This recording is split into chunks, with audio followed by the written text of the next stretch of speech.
Hey everybody, and welcome to, okay, good. It is using the ID, sorry. So welcome to this episode of We Create EDU, and we're going to be doing another channel review. We're going to review Cogito's channel, and there's a link in the description below if you want to check out his channel. And he's relatively new, and we're going to go through what his goals are first. I posted a PDF in the Slack of all of his goals, and I will pull it up. So when I asked, why did you make this YouTube channel? He said, I really enjoy watching documentaries and other educational YouTubers. I've always wanted to get involved in the field, and I also wanted to create something that would let me learn some new skills while also teaching others. One thing I wanted to do with my channel is teach people about the world and hopefully combat prejudice and false information by creating videos about topics such as population, poverty, advertising, and history. So those are some topics he's already covered on his channel. And he said, in the future, I hope to use real footage shot by myself, and I travel a lot, and I think I could use this to create small mini documentaries. However, that's far in the future. And I believe there are a couple of you watching. I will be monitoring the chat if you guys want to throw in any of your own comments. And of course, if you're watching this the next day, you can put stuff down in the comments or over on our Slack. So those were some of the goals about his channel. There's like 7 videos, I think, something like that, that he already has out. I was wondering why you wanted to do this in the future. Why did you want to do the real footage and documentary type later? Would you ever do maybe less polished than like a mini documentary for now? Because one of your other things you talk about in this forum is that you would like to have more consistent videos. And if you're traveling a lot and you already have some footage you could use with that, you might be able to put videos in between your animations, because animations and obviously research take a lot longer. Hello, alliterative. So I asked, what are you trying to get out of YouTube? And he said, I'm mostly doing it for fun. I enjoy drawing and animating and creating videos. He hopes to improve his animation skills. And if you go to his channel and you watch like the first ones compared to now, I already think you've made some pretty good improvements. I don't know what you're using to animate, but I definitely think you're progressing along. And what are your goals for your channel? Right now, my goals are based on creating more consistent content. I'd like to start creating weekly or at least bi-weekly content, but at the moment, this isn't feasible. I'd also like to create a community around my channel. I have a subscriber base that is engaged, but I want to get them involved in the discussion. I'm not much of a milestone person, so don't mind having how many viewers or subscribers, as long as they're interested in the videos. Hello, Up and Adam. You haven't missed much. I'm going over the PDF so far. And my big thing so far is he has said that he would like to make more consistent videos, maybe weekly or bi-weekly, and a future goal would be doing in-person videos. Because he travels a lot, and maybe he could shoot some of that and create little documentaries. And he wants a more engaged audience. So for the engaged audience part, if people in the chat have watched some of his videos, you can give me some feedback and ideas for more engagement. But I've noticed at the end of your videos, sometimes you say, give me an idea for the next one, but you could try and relate it to the content that's individualized for that video. Like you have one that's, why is breakfast the most important meal of the day? An easier question to ask people would even just be like, what do you eat for breakfast? Or do you eat breakfast? Why do you think it's important? Something like that that's more custom to that particular video. And everyone has probably a suggestion for what they eat for breakfast, but they might not have a new video idea. Yeah, weekly does seem pretty ambitious for this type of video. Mixing up the style might help out some. And I wonder if you have any tricks or templates for how you're animating your videos.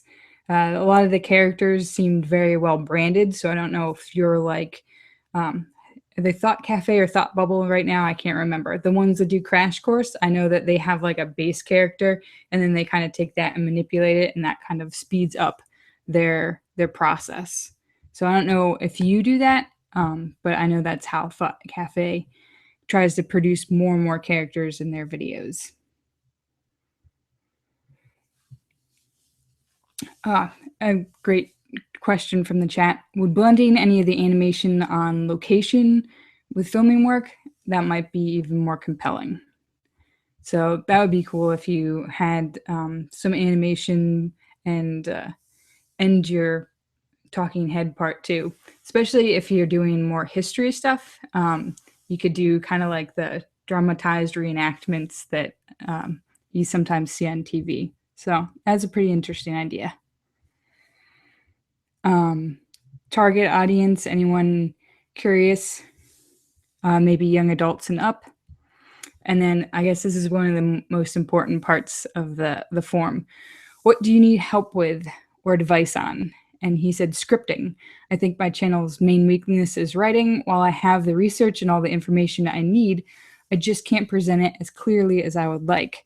I think the Slack's writing swap section is a great idea, but as soon as I'm finished my latest script, he's looking to swap with somebody. You would like advice on how to present the information better. It seems like a lot of education YouTubers have university backgrounds and are excellent essay writers, and I would love to get some advice on how to write as well as they do. So I think that is something that we can focus on when we go over his channel. And then I asked what his strengths are, and he said all things SEO wise, which I definitely think is true. I've taken some screenshots of like vidIQ and things, and he's definitely very good at writing tags and things like that. Weaknesses, long time to create videos because they're animated, so you can't be as consistent, and you would like more subscriber engagement. I asked what his social media strategy was, just pretty much Twitter and posting some stuff on Reddit. And now I think, we can get to the analytics later, and he's most proud of why are China and India so populated. So you have a basic grasp of the things we're looking for, and then I can hop over and screen share the channel. Before I do that, I'm going to check the chat. He is not here. He couldn't join us tonight, and he didn't think he had internet that would be able to handle this. And they would definitely love to swap scripts with you, and they think your videos have been very well written, but of course, feedback is always useful. I think your videos are very well written too. There was one video that I thought maybe could use a little bit of work. It was, I believe, the one that was the difference between an Arab and a Muslim, I think it was. That one, sometimes you just went into whole parts where you just kind of listed out the countries that were either Arab or Muslim, and that was huge chunks of your video. So that one I thought maybe could be more of a story instead of that was kind of a bunch of facts strung together. But I thought all the other ones were very, very good and definitely made you want to watch to the very end. I will pull up your channel for everyone to see. Like I said, there are only a handful of videos right now. So he doesn't have a channel trailer yet. I'd love to hear the chat's opinion on, do you need a channel trailer at this point? Let's see how many videos. 1, 2. So he's got 6 videos. Would you suggest a channel trailer yet? Or if not, when do you think he should work on one? Okay. So this is the front page. There's a nice banner. I like that there's the little characters coming out behind all the letters. And you have your tagline of what your channel is about. And we can get other feedback from people as we're going through, and I'll read the chat. But I know on the playlist you followed the idea from one of the earlier ones, and it says new to the channel, start here. And that's great. And if you click on this, you also did a good job of writing this paragraph out. However, you might want to put it on your homepage. And I believe there's like a little secret pencil kind of thing, either over here or up here, that lets you add playlists. So you probably want to put that above your uploads. Does anyone else have any comments for the homepage of the channel? As I try and find your chat.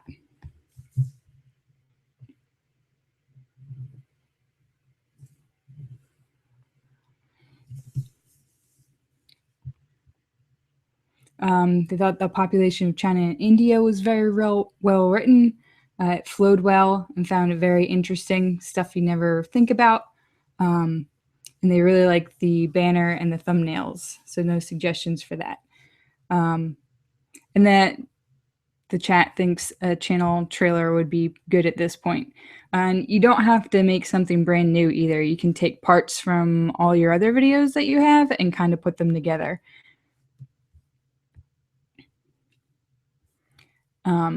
And they like the alternating thumbnails with different colors. I think the thumbnails are great, very engaging. There's like not tons of stuff going on, which is very good. Drives home the point, looks interesting. And they're asking, there's a discussion about why a channel trailer. My guess for why, for at least yours, is you kind of have different things going on. Like some of them seem kind of like history. Some of them are looking at like advertising, like the breakfast one and the diamonds one. So a trailer might help somebody understand more the things that you're covering on your channel.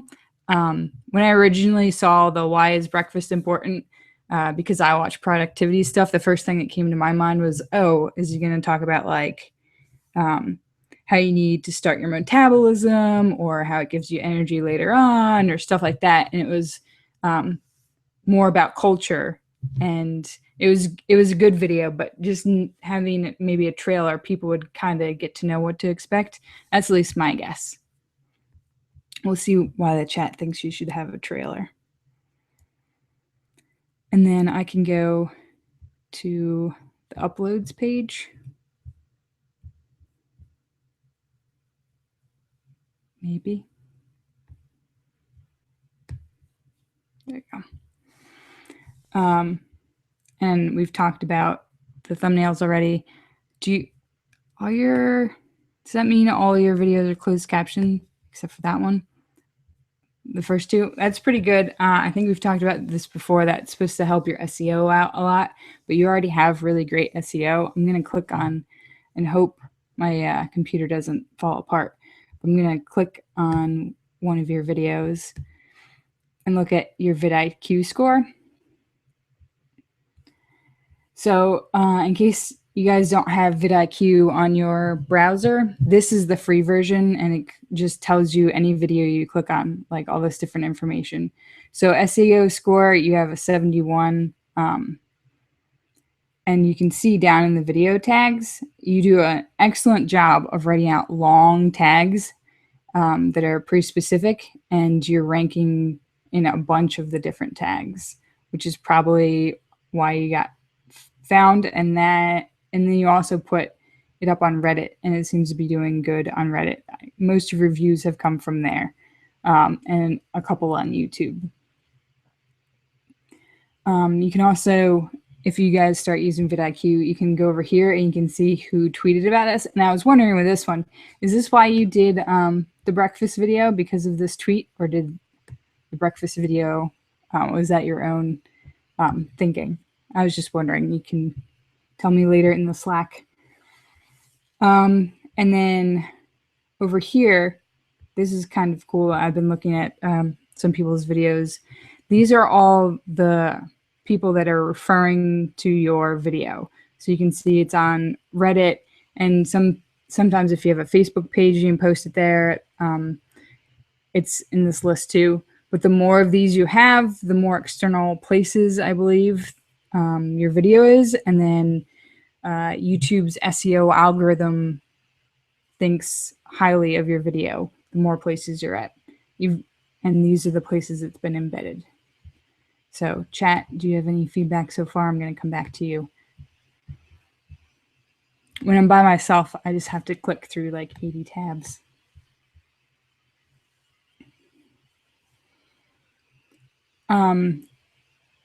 Alliterative in the chat.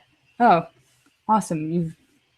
You've joined. If you have any questions or anything, you can let me know, and you can kind of direct the conversation and what you'd like people to talk about if you want. So the chat said because of the range of topics, someone might come to the channel for a particular video, so it would give them a good idea of what materials are on your channel.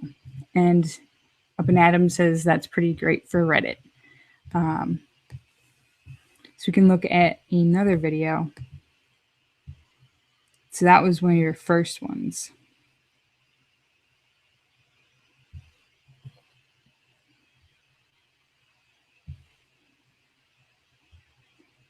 So then for the breakfast one, this is more YouTube, but there's also still a lot of Reddit, a bunch of refers, and you're ranking in a lot of tags again. And you still have a pretty good SEO score. You can see how many people liked it on Facebook. And if you connect it to, if this is your channel and you connect it to your own Facebook, I think you get more stats.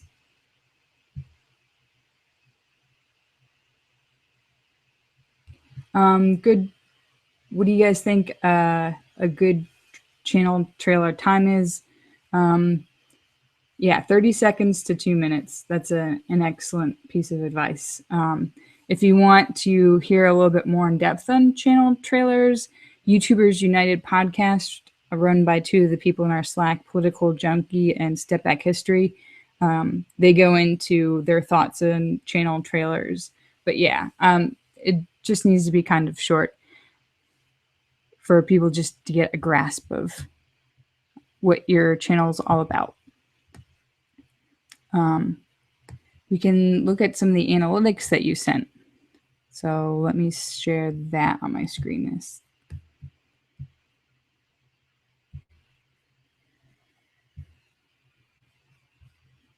Find it in the Slack.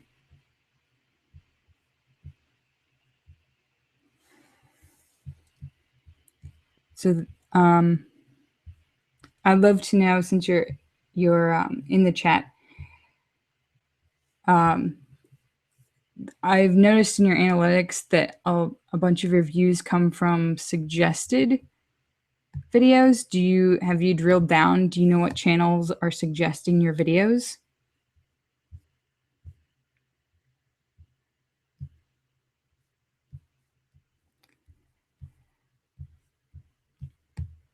This is why I don't have a gamer channel. I can't vamp while I find things.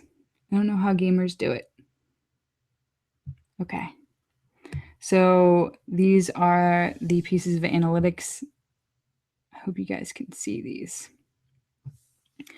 So these are the different countries that have watched his channel.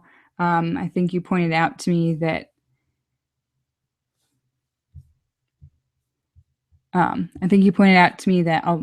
you have this population growth in India, probably because of your "Why Are China and India So Populated" video.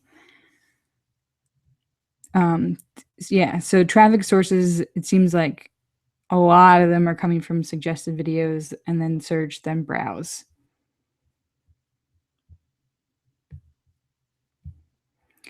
And the other question I had was, you have this bump right here.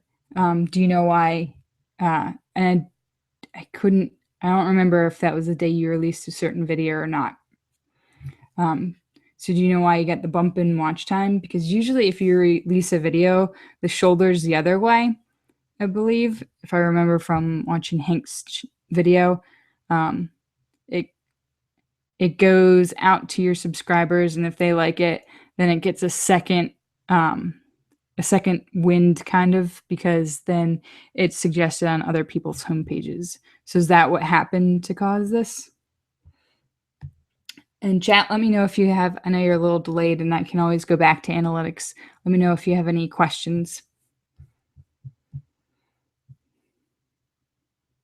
Most of the suggested videos are from the daily conversation. I'm not familiar with that channel.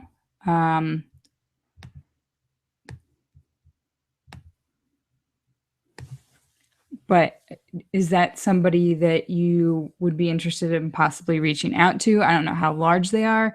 And since people seem to like both of your content and their content, I don't know if that's a possible collaboration.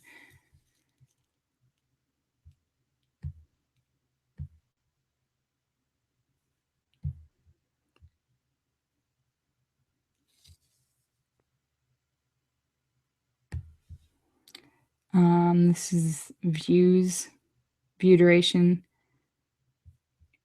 audience retention. So 55% of the way through. That's pretty good. I think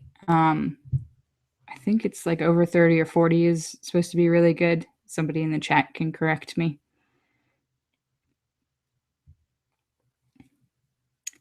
So this is minutes watched. Why are China and India so populated? Is Russia in Europe or Asia? And I think one of the definite strengths of your SEO is that you ask questions that people are searching for. I think that is definitely one of your strengths.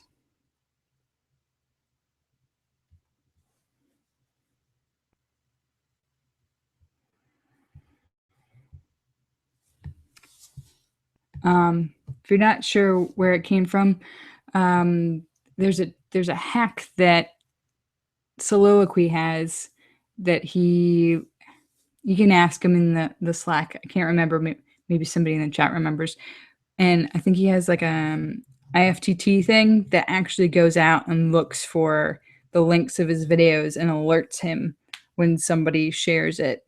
So then he can track down any spikes that he gets.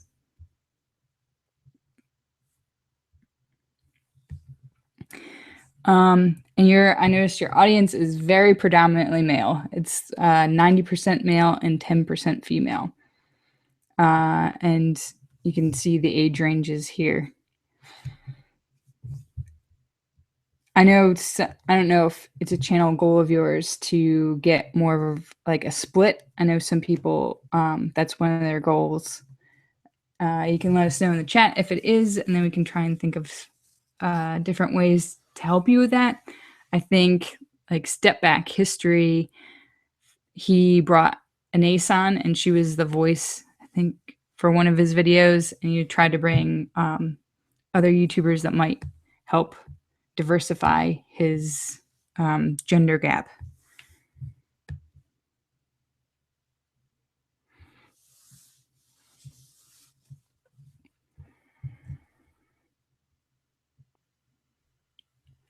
Sorry, what is this chart? Watch time. I think we've looked at watch time. We might be back to the beginning.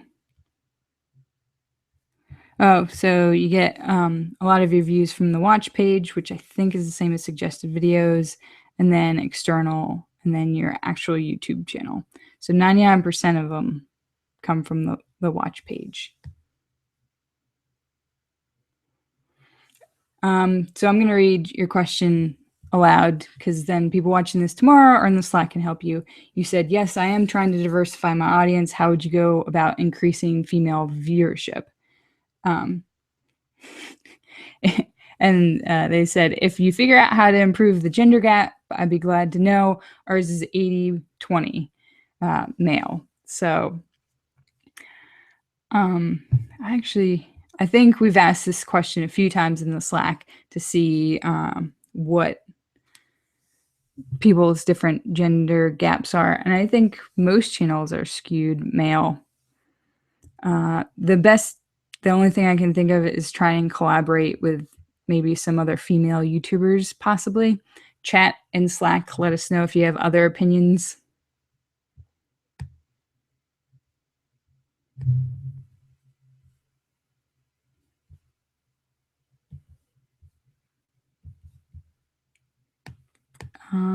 Trying to scroll down so you guys can see this, but it won't come up. Oh, there's no, it got cut off. Okay. So these are the different traffic sources. So it got cut off, so I'm not sure what the different traffic sources are. But I think, like we were looking at before, most of it's probably suggested videos. Oh, here it is. It's in the next one. Yep, suggested videos, and then YouTube search. Browse features, end screens. So I'm guessing that means when people are clicking the elements at the very end, which that's pretty good. Does anyone have any feedback for any of the analytics we've gone through so far? I think we only have like 1 or 2 left.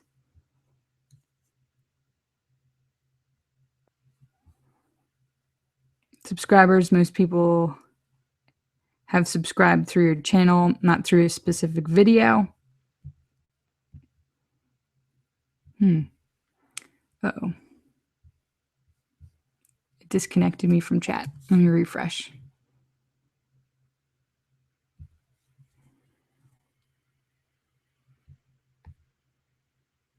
Hopefully that's working now. Sorry, guys. So yeah, most people are subscribing from your channel, not a specific video. And I think that was the last analytic. Since you're in the chat, do you have more specific questions about your writing that you want people to help you out with? There isn't too much to glean from the analytics that I can think of besides maybe reaching out to the channel that suggests most of your videos.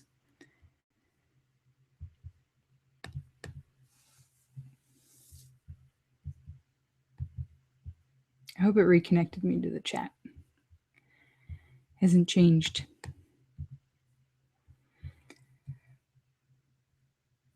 As for writing advice, I know I've been trying to read more books.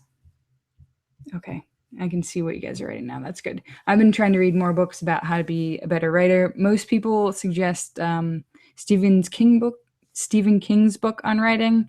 I personally didn't find that too helpful, but I cannot tell you the number of people that did find it helpful and read it and said that that really changed how they looked at writing. I think one of the biggest things he has is just, treat it like a job and sit down and write all the time.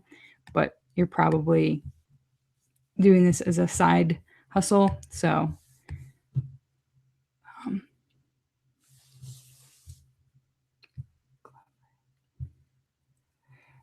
chat would like to know why you think your writing needs work. So if you'd like to let them know that. And I'll tell you about some of the books that I've been reading. I'm not the greatest with grammar, so I got the only book that you're going to need about grammar. And this was helpful to me. It says it was the best of sentences. It was the worst of sentences. And one of the good parts about this is it teaches you how to write better sentences and how to specify exactly what you mean.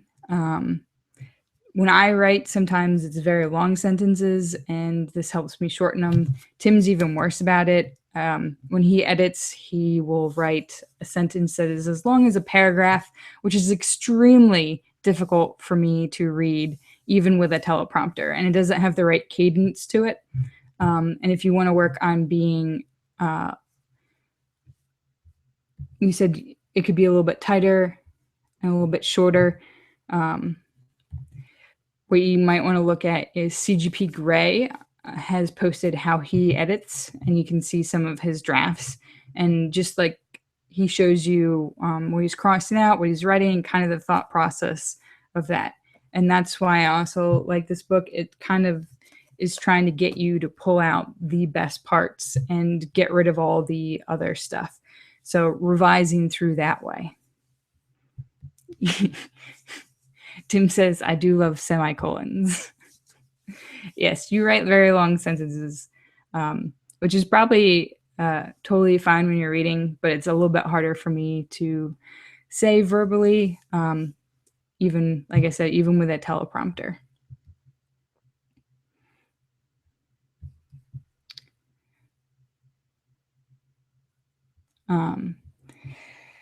Alliterative always does a read through out loud before finalizing the script to see if it's readable and catch any odd phrasings or redundancies.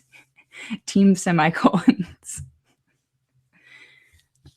And there are a few more books. I haven't read them yet, but they're all about like nonfiction writing and how to tell true stories and the craft of research and how to, because I did not go for a PhD. I did a master's, but I didn't have to do a long thesis with it. So I too am trying to write a little bit better.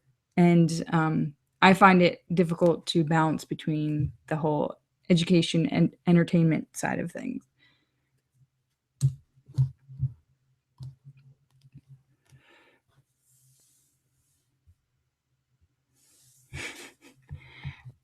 And they say they clash over sentences too.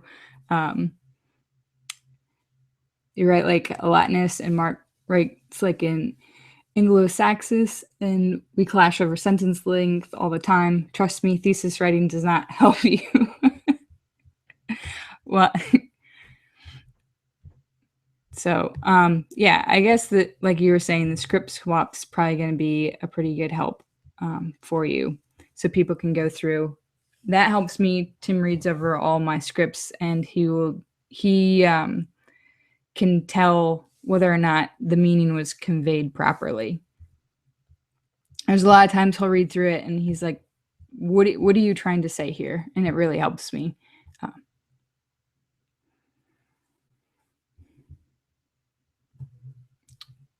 So I'm glad you found Gray's blog post before. I wish he only has one out. I wish he maybe did one or two more. Some advice on how to write entertainingly would be good.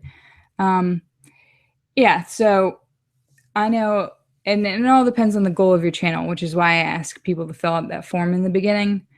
Of course, everyone wants to be both entertaining and informative, but sometimes, I guess for us, we continuously do the informative part and less of the entertaining, and we're trying to get more and more of that in. And I think you do a good job of that. And I also love all the like little hidden Easter eggs in your animation. I really think that adds to your story and makes it more fun and engaging too.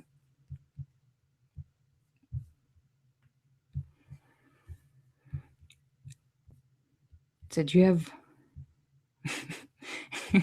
no, don't use more semicolons. Oh man. Do you have more questions for the whole group? Is there anything else you wanted me to showcase about your channel? I think in the beginning, I pretty much read the form that you filled out, and then we went over just kind of like your front page, and I think you joined.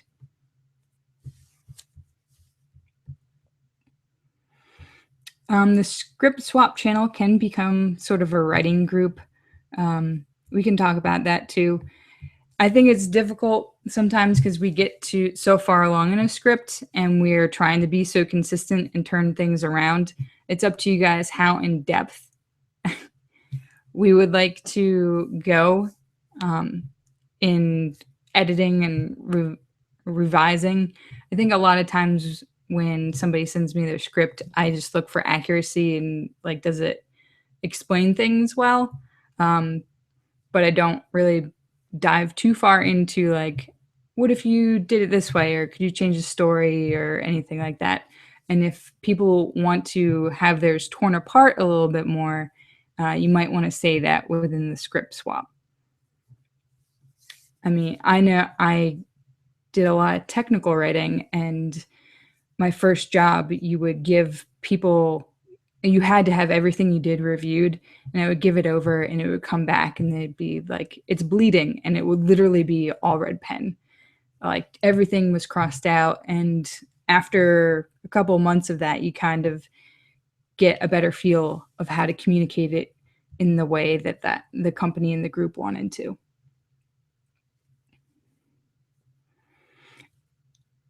I do also enjoy the writing alliterative and how they interconnect so many things.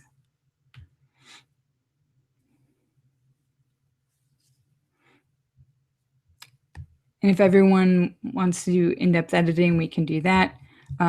Just let us know how much you want us to really review your content and what kind of timeline you have.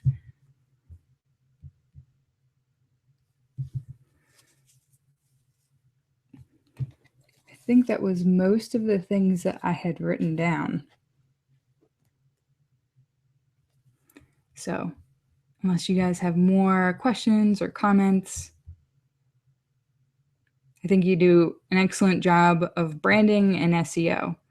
Oh, I guess if you guys have suggestions you do a really good job of Reddit, but is there anywhere else you guys have suggestions for marketing? It's hard when you're first starting out and you don't have like a big social media following. And obviously the things that everyone else says is consistency and collabs. I'll give you a minute to catch up. And Tim, do you have any writing advice since you're very good at editing what I write?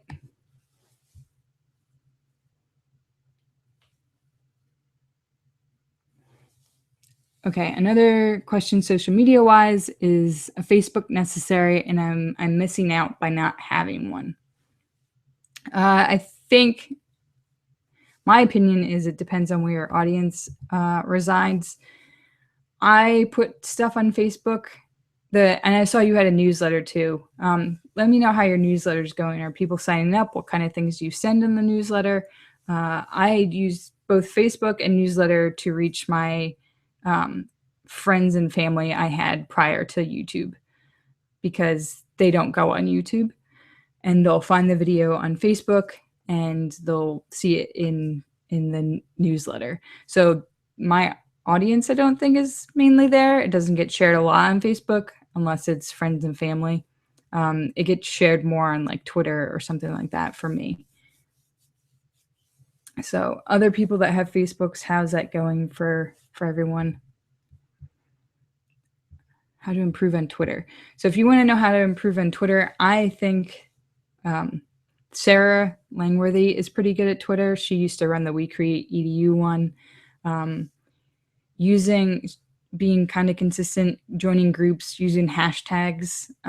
Definitely on Twitter and Instagram, hashtags are the way to get your content spread around.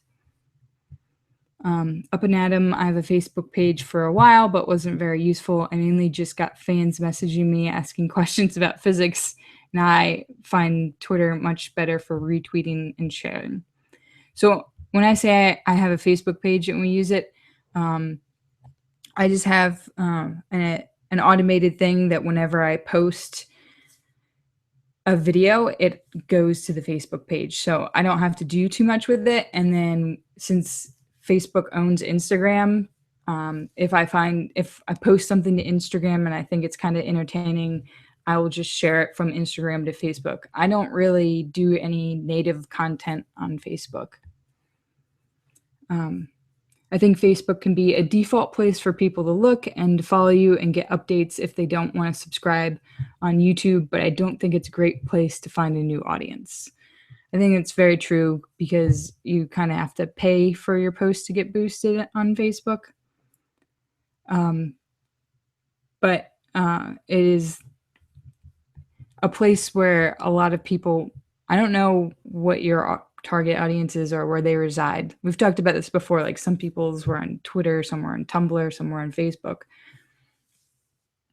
But I mean, most people apparently spend time on Google, YouTube, and Facebook. So But I don't do any native content there really, and I don't do any like Facebook Live or anything like that either. I don't know if too many people in our Slack do.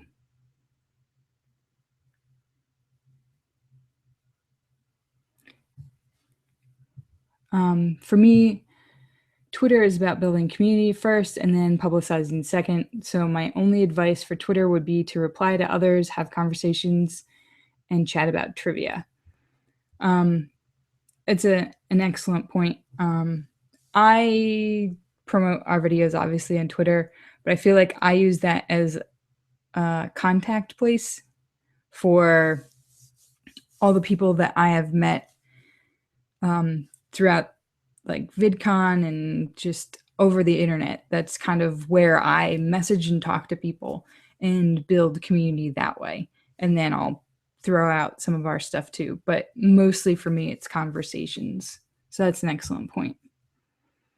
And she said, and that can be a place to build engagement with your and discussion that you want to have with your audience. Up and Adam said, join the We Create EDU hashtag. That's gotten me a few more followers. That's true. You can join now. You can go backlog with some of the dates or continue it after the month is gone. But the We Create EDU hashtag has been going very well. Sorry I haven't been posting the last few days. It's been kind of crazy.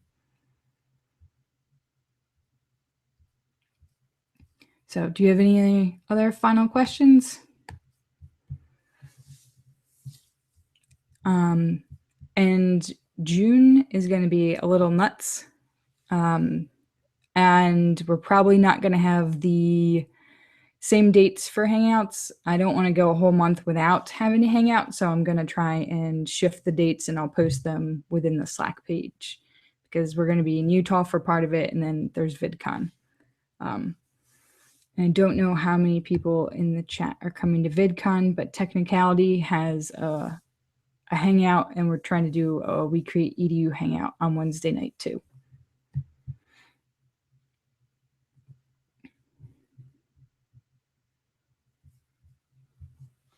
Yes, scheduling your tweets is a great idea for when you get busy. I know that in general, Step Back History, I think he uses Buffer. He actually has a schedule that he creates for all his tweets. And I think it's like several months that he's like, okay, this is what I'm tweeting out, all this, regular content.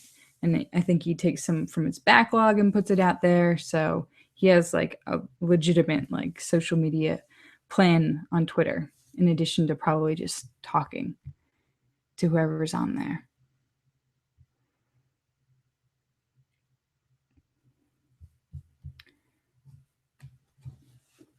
Well, unless there's anything else that you would like to ask the group or go over in your channel, I think I might conclude this.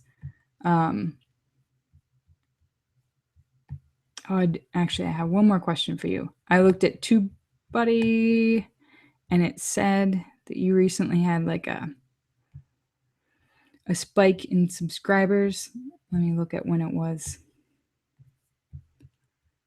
It was it the February of this year?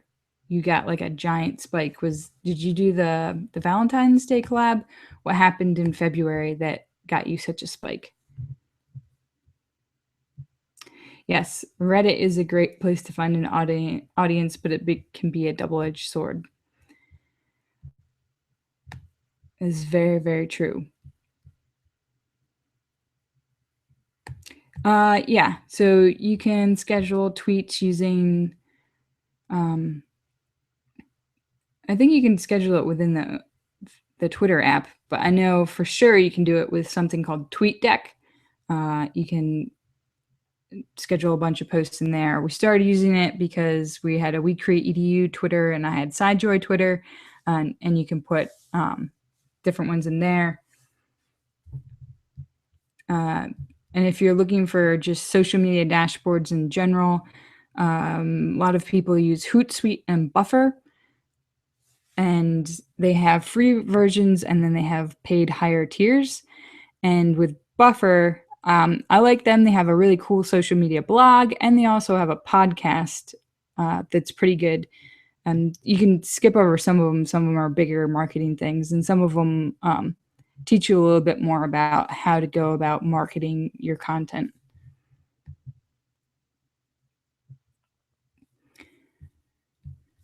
If you have questions about any of those services, you can ask us in the Slack too. But Tweetdeck is probably this, of the ones I've seen, it's the simplest one to use. Let me see if I can pull it up and show you what ours looks like. That's actually what I typically use to tweet We Create EDU stuff. Yeah, I'll share it real quick.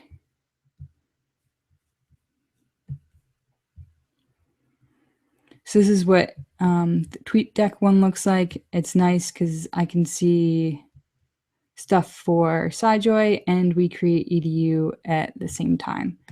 I don't use it every day, but if I'm gonna be doing a bunch of things with Twitter, this is where I use it. And then I can come over here and I can pick if I want to put it on one account, both accounts, add image, or right here I can schedule it. So when I was much better at doing these Hangouts, I would actually create the event, and then I would come in here and I would go on Tumblr and I would go on Facebook and I would schedule a release of the link like a week beforehand. That way when I started, oops, sorry. Now you guys get to see yourselves. That way when I would start a Hangout, it would just automatically tweet out and I didn't have to worry about it.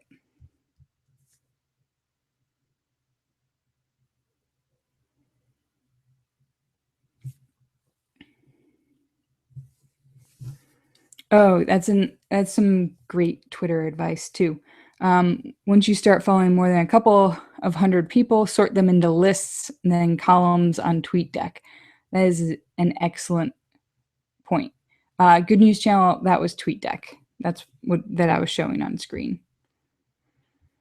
Let me see if I have a list on this one. Yeah, I just have one list. It's called Space Stuff.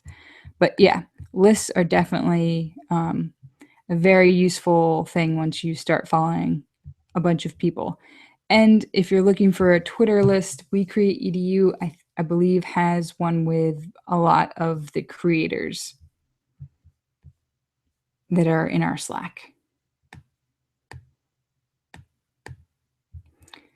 So Good News Channel, since you just got here, do you have any words of advice? Anything you'd like to throw in at the end? I think we're probably going to wrap up.